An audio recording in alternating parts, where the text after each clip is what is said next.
Hello friends, welcome back to my channel. ముందుగా అందరికీ ఉగాది శుభాకాంక్షలు అండి. ఉగాది రోజు వేప చెట్టు చూపిస్తుందని అనుకుంటారేమో. వేప కొమ్మలు అలాగే వేప పూత కోసం అనేది వేప చెట్టు దగ్గర, అంటే మా ఇంటి దగ్గరే అన్నమాట. ఇదిగోండి, వేప పూత కోయాలనేసి స్టూల్ వేసుకొని కోస్తున్నారనమాట. మా బావగారు అలాగే మా ఆయన కోస్తున్నారండి. అలాగే మా ఇంటికి, మా బావ వాళ్ళ ఇంటికి కొంచెం తెలిసిన వాళ్ళు ఉంటారు కదా, వాళ్ళ కోసం అనేసి ఇలా పూత అనేది కోస్తున్నాము. అలాగే కొన్ని కొమ్మలు కూడా ఇచ్చాములేండి.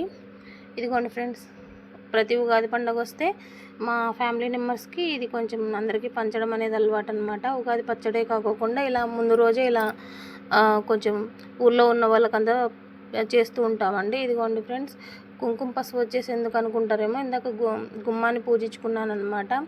మామిడాకులు అలాగే మా ఆయన కొన్ని వేప కొమ్మలు కడుతూ ఉన్నాడండి. ఇది ప్రొద్దున బ్లాగ్ అనమాట. ఇదిగోండి ఫ్రెండ్స్, ముగ్గు వచ్చేసి ఇలా సింపుల్గా వేసానండి. ఎందుకంటే ఆ రోజు ప్రొద్దున వరకు వర్షం పడింది, తెల్లవారుజామున వరకు.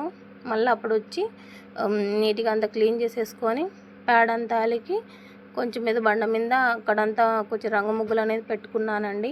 ఇదిగోండి మా ఇంటి దగ్గర మల్లెపూలు. ఇదిగోండి ఫ్రెండ్స్, వేప పూత వచ్చేసి చూస్తున్నారు కదా ఎంత బాగుందో. అలాగే చేదు కూడా అలాగే ఉంటుంది.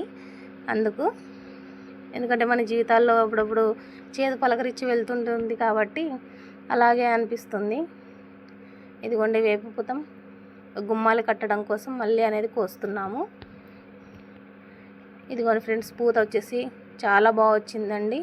అలాగే ఒక 3 చెట్లకు మాత్రమే వచ్చాయన్నమాట పండుగకు. అందుకు మొత్తం అందరూ చెట్లు కోసుకోవడానికి సరిపోతున్నాయి. చిన్న చిన్న ముక్కలుగా కొమ్మలుగా ఇర్చుకొని వెళ్ళిపోయారనమాట ఇంటికి. మా ఇంట్లో ఇట్లా గుమ్మాలకి ఎన్ని గుమ్మాలు ఉంటే అన్ని గుమ్మాలకు అనేది కడతామండి. దేవుని దగ్గర అన్ని చోట్ల పెట్టేస్తాము. పండుగకి కాదు ఫ్రెండ్స్, అలాగే శుక్రవారం ఏదైనా పూజ ఉన్నప్పుడు ముందు రోజు కోసుకొని పెట్టేసుకుంటామన్నమాట. శుక్రవారం రోజు అలా కట్టుకుంటే మంచిది అని మా నాన్న అంటూ ఉంటాడు. ఇదిగోండి ఫ్రెండ్స్, పచ్చడి అనేది చేస్తున్నానండి.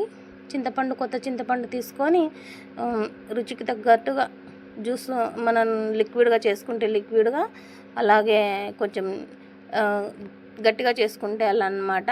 నేనైతే కొంచెం లిక్విడ్గా చేసుకుంటున్నానండి. చింతపండు ఎంత కావాలో అంత కలుపుకొని ఉప్పు వేసుకోండి. అలాగే మామిడికాయ తురుము ఎంత కావాలో అంత తురుము కట్ చేసుకోండి. ఒక్కటి మిరియం వేసేసానండి. ఒక 2 మిరియాలు వేసి పచ్చిమిరపకాయని తుంచేసాను. వేప పూత వచ్చేసి నాకు ఎంత కావాలో అంత క్వాంటిటీని బట్టి చూసుకొని నేను చేసుకుంటున్నానండి. ఇదిగోండి ఫ్రెండ్స్, బెల్లం వచ్చేసి ఒక 1/2 కప్పు వరకు వేసుకొని కలుపుకుంటున్నాను. మెత్తగా దంచి పెట్టుకున్నాను, ఎందుకంటే అందులో కలవాలి కదా అనేసి.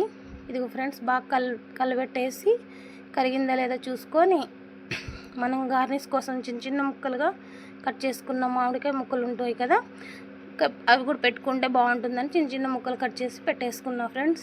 అదిగోండి, ఉగాది పచ్చడి రెడీ. మా ఇంటికి రండి, తిందాం. ఇదిగోండి ఫ్రెండ్స్, ఉగాది పచ్చడి అయితే రెడీ అయింది.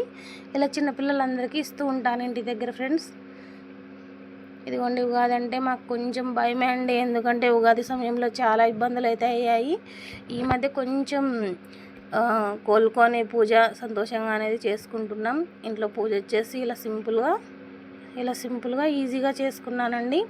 పూజకు నైవేద్యం వచ్చేసి ఓలగలు, అలాగే చిత్రాన్నం, ఉర్లగడ్డ, అన్నం, చారు, అలాగే పప్పు, వడియాలనేది చేసుకున్నానండి. పూజ వచ్చేసి ఇలా సింపుల్గా చేసుకున్నాం.